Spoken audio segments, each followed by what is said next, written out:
In this question, we are told about a triangle. Its dimension is described to us. Let me just do a sketch of it on my board here so that it's easier for us to visualize based on the information. So let me draw a general triangle. Let's say its shape is like this. I'm going to name this as A, B, and here as C. So according to the question, AC is of a distance 1, and the angle BAC, this angle here, is pi over 3 radians, and the angle ABC, this angle here, this angle is pi over 6 plus theta radians. And in part A of the question, we are going to try to show that BC is equal to that expression. So looking at the information that we have, and in order for me to come up with an equation relating BC, I'm going to make use of the sine rule. I'm going to take BC divided by sine of the angle that is opposite pi over 3. This is going to be equal to AC, which is 1 over sine of the angle that is opposite pi over 6 plus theta. Let me expand this using the trigonometric identities that we have in our formula sheet. So this will become a sine pi over 6 cosine theta plus cosine pi over 6 sine theta. This is in the denominator. These are special angles. So I'm going to re-express this. Sine pi over 3 is square root of 3 over 2. And sine pi over 6, this is half. Then cosine theta plus cosine pi over 6 is square root of 3 over 2. Sine theta, this is in the denominator. I'm going to multiply this across to the other side. And this will get me a BC to be equal to square root of 3 over cosine theta plus square root of 3 sine theta. And this, yep, is what I'm required to show. Part A. Let's take a look at part B of this question.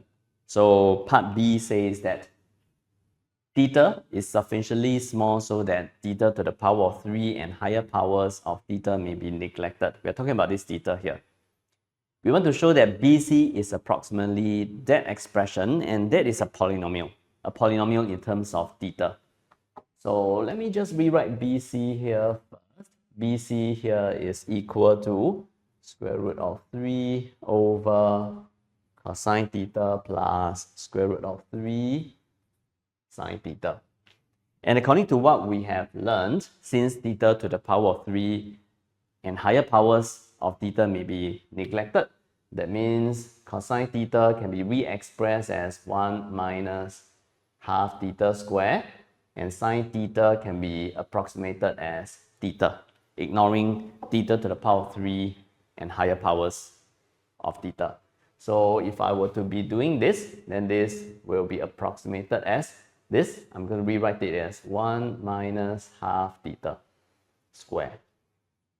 And square root of 3, this I'm going to approximate it as theta.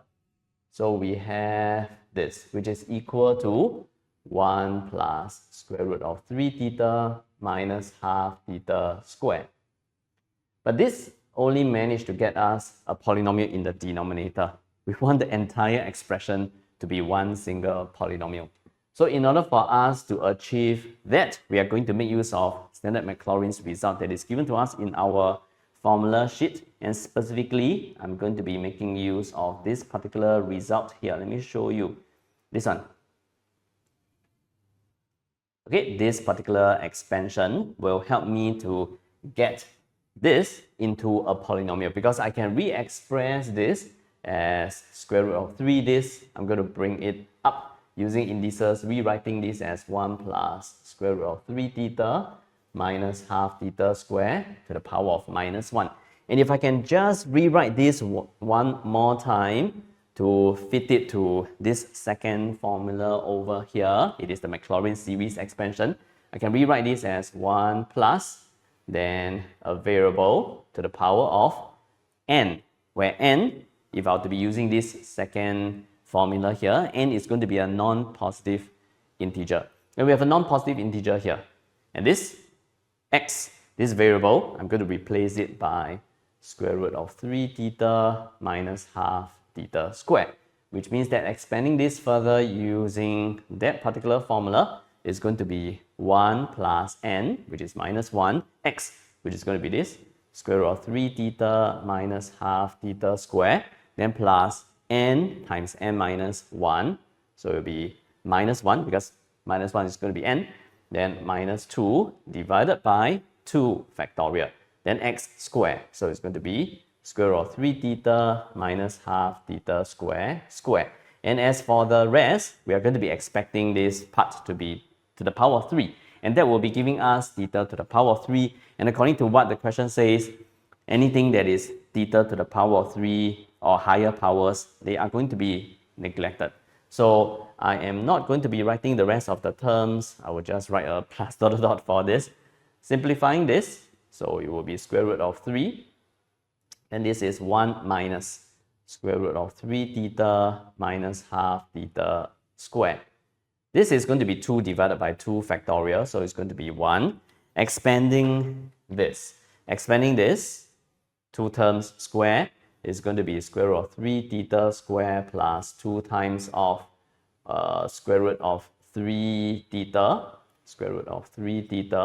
then minus half theta squared, and so on. And starting from here, we are already going to be getting theta to the power of 3. And it is going to be negligible. This term is going to be this square. So it's going to be theta to the power of 4, which is also going to be negligible. So we will just be requiring this from the expansion of this.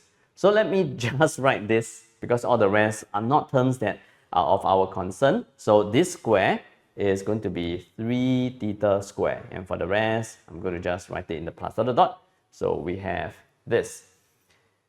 Okay, so now one more step. Let me try to simplify what we have here. So this is going to be 1, then minus square root of 3 theta plus half theta squared plus 3 theta squared. That is going to be giving me a 7 over 2 theta squared.